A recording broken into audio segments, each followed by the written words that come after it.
Hello friend, मेरा नाम सत्य कुमार फोटोशॉप एडिटर है। आप मेरे चैनल को सब्सक्राइब करेंगे, आपको बहुत सारे फोटोशॉप ट्यूटोरियल मिलेंगे। Thank you for watching and subscribe for YouTube channel. Black area here. We can of course create a selection around the black area to isolate it, but I like working with vectors better because they give you smaller file sizes and they're easier to edit. So we're going to create a vector around the frame. So I'm going to press Z on the key and click on the next. Hold the space bar, pan down, click on the bottom right corner, and then click on the bottom left corner. I'm going to hold the space bar again, click and drag to pan up and complete that path. I'm actually going to right click on it and choose fit on screen so that I can see the entire composition. Then I'm going to press Ctrl J, Command J on the Mac to duplicate. So now I have two copies. I'm going to disable the one on the top by clicking on this eye icon, and the one on the bottom here, I'm going to clip to the shape below it. So with that layer selected, I'm going to press Ctrl Alt G, Command Option G on the Mac. Then I'm going to enable the layer right above that, and I'm just going to make a selection around the snow border. So I'm going to click on the quick selection tool, and I'm simply going to click and drag around her. Now you don't have to be very precise at this moment. You can just click and drag, and we'll worry about the details later. So we're just going to select her as quick as we can. So I'm just clicking and dragging, and notice that my selection is not very accurate. You shouldn't spend too much time at this moment. If you select an area like this part here that is obviously not going to be part of the selection, I'm going to hold Alt, click and drag on. You can press Control 0, that's Command 0 on the Mac, for the bird's eye view that allows you to see all four corner handles. Then I'm going to click and drag on this one here to scale it down by holding Shift, Alt, that's Shift, Option on the Mac. Now at this point, we can go back and adjust the layer mask if we need to. So I'm going to zoom in just so we can see the areas that we need to work on. So we need to work on this area and then the blue outline around her body. So we can adjust that by clicking on the layer mask in the properties panel. You can click on mask edge. If you don't see the properties panel, you can go into window, properties, click on mask edge, and then maybe shift the edge with a negative value and see how that's adjusted. So, and keep adjusting it and making sure that, and I know I'm selecting some of the sky, but that's okay. I'm going to get rid of that by pressing X on the keyboard, which swaps the foreground and background color. And with black, I'm going to paint on that layer mask to get rid of the sky here.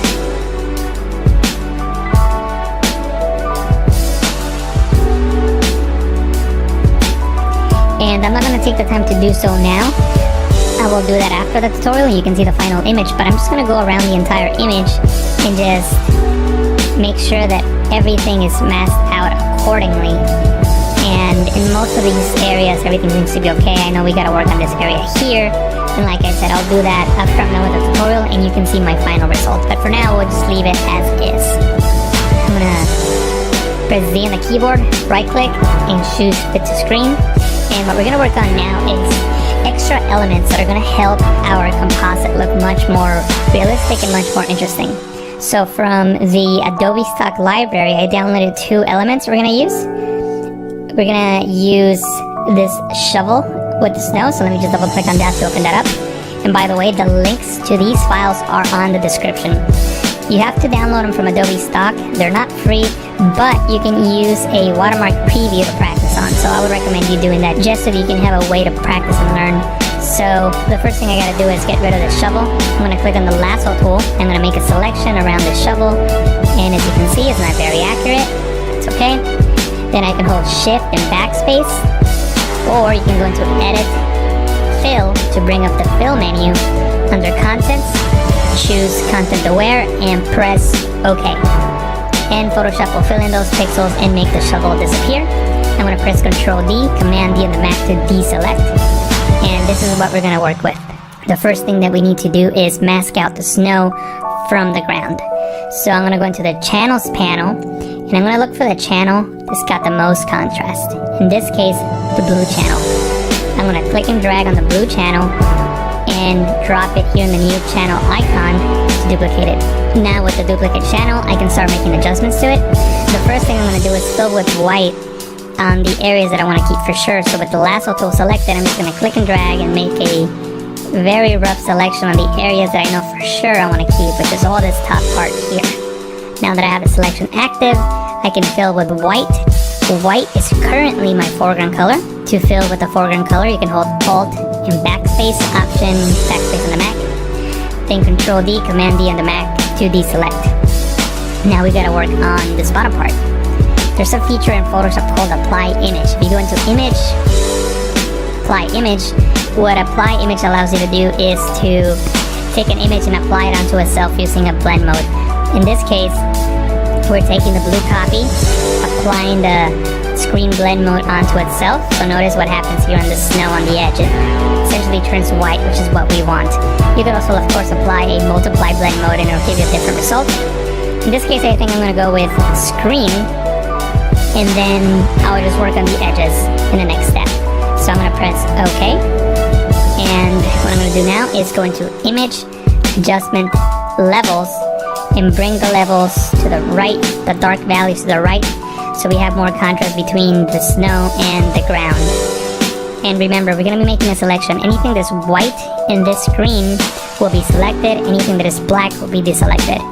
So I'm going to drag this one over to the left a little bit. I'm looking at the edges here. And maybe drag this one to the left as well. And press OK. Now, what I'm going to do now is click on the brush tool, select black as my foreground color so I can paint with black.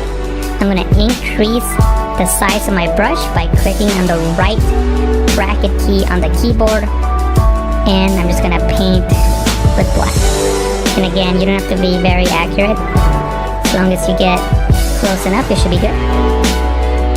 And I'm just painting these pixels away, which represent floor.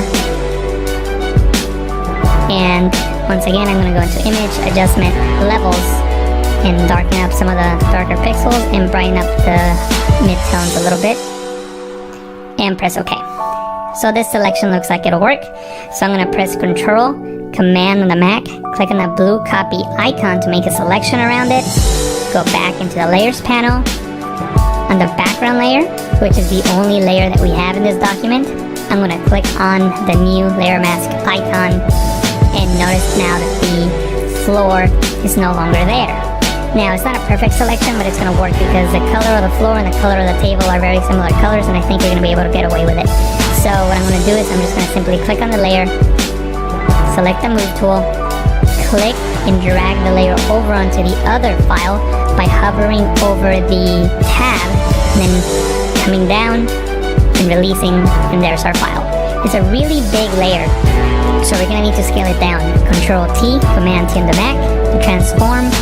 We can't see the corner handles, so I'm going to press Control 0, Command 0 on the Mac.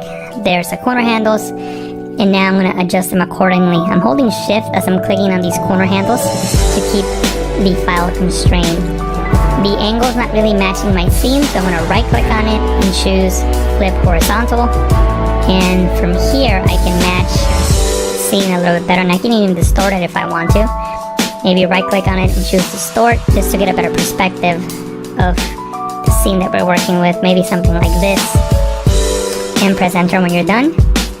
Now that we have this file in place, I'm going to press Z on the keyboard, right click, Fit to Screen. Then I'm going to press V on the keyboard to get the Move tool, and maybe I can move it around to create a black layer mask which hides everything. Then, with the brush tool, I can paint with white on this layer mask to start revealing some of that snow. So I'm going to use the bracket keys on the keyboard as I work to increase and decrease the size of my brush. So I'm just painting with white, just bringing in some of that snow.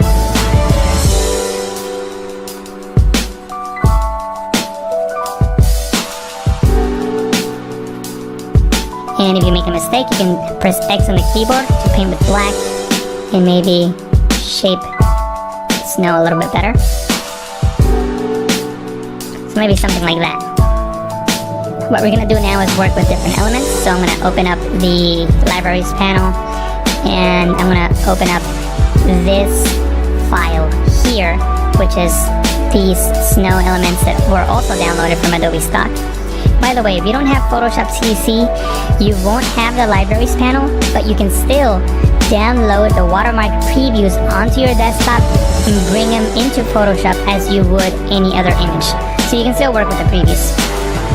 So what I'm going to do now is just select one of these elements and bring it over to the file that I'm working with. So I'm going to click on the lasso tool and I'm going to select this element first. So I'm going to select it, go to edit and copy, or you can press Ctrl C. I'm going to deselect that element, Ctrl D, Command D on the Mac, go back into the file that we're working with. I'm going to paste it here, Ctrl V, Command V on the Mac, and there it is. As you can see, it's a high resolution file, which is good. I'm going to change the blend mode to screen so the black pixels disappear and we only keep the bright pixels, in this case the snow.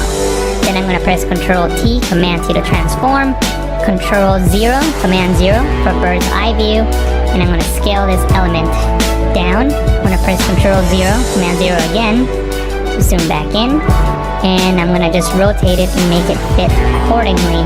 Now in this case, I'm going to flip it horizontally. So right click on it, flip horizontally, and keep rotating it. So maybe something like this. And I can, scale it more if I need to, or rotate it more if I need to. So whatever distortions I need to do for it to work. So maybe something like that. So I just press enter to accept that transformation. And I'm going to use one more element. I'm going to use this one right down here.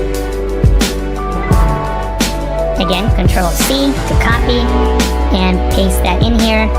Change the blend mode to screen. Ctrl T to transform. That's Command T on the Mac. Ctrl 0.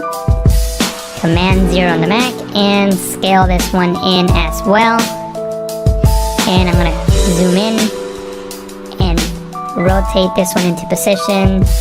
Maybe right about here or so. But I want this one to be in the back. So I'm going to click and drag this one and place it way back here. And I'm going to press V to select the move tool, and I'm going to move it around just to fit it into position. So maybe something like this. And actually I just realized that I made a mistake. Notice how this element gets cut off right in this area?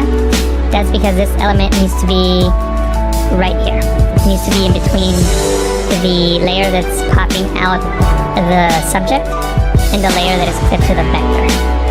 So right in between those two. So now the snow follows through into the frame. Now the last thing we're going to do is we're going to work with shadows. So first of all, the snow here on the table, it needs a shadow. So I'm going to open up this group, double click on the snow layer here, and click on drop shadow. Notice a little drop shadow there. You can use the settings that I have here if you like. Notice that I'm not using black, I'm using a dark burgundy color, which is similar to that color you see right there, right under the frame. And just brought the intensity down to about 25% using multiply. And notice the light is coming from the right.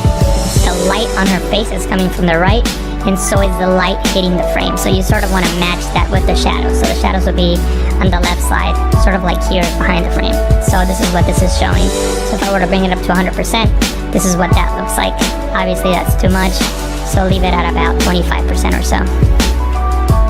And what I'm going to do now is right above this snow element here, I'm going to create a new layer, and I'm just going to paint with this color here under the board. So you can click on the eyedropper tool, select that color, and maybe make it a little bit darker because it's too light. Something like that, and just continue that shadow that's coming off the board. And actually let me drag this layer up on top of the group and just continue painting that shadow that's coming off the board. So maybe something like this. And then change the blend mode to multiply and bring that shadow way down. So maybe something like that. Now the only difference between the final image that you saw in the beginning and this one is that with the final image I took a little more time working with the mask, a little more time placing the elements and moving things around so they fit a little bit better. But these are the techniques that I use to create this effect.